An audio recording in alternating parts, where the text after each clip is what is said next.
കിടന്ന് ഒരു സാധാ പോലീസുകാരനോട് തായം കളിക്കാൻ നിനക്ക് താല്പര്യമില്ലെന്ന്. ബട്ട് ഇന്ന് എനിക്ക് ബോധ്യമായി നിന്റെ ചീപ്നെസ്. കാലണയ്ക്ക് തല്ലാൻ നടക്കുന്ന കവലച്ചട്ടമ്പികളെ വിട്ട് നാണം കെടുത്തിയാൽ ഞാൻ തോറ്റുപോകുമെന്ന് വിചാരിച്ചു. അല്ലടാ പുല്ലേ. I just came to warn you.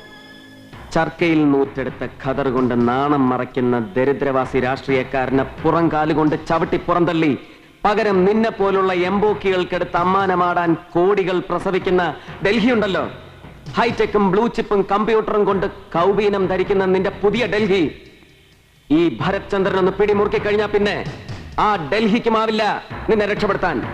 Ortho? നിന്റെ ഈ ചിരിയുണ്ടല്ലോ, അധികാരം ഇങ്ങനെ എടുത്ത് കൈക്കുമ്പിളിൽ വെക്കുന്ന ഉപജാപകന്റെ ചിരി, ഇനി നമ്മൾ കണ്ടുമുട്ടുമ്പോ നിന്റെ മുഖത്ത് ഈ ചിരി ബാക്കിയുണ്ടാവില്ല.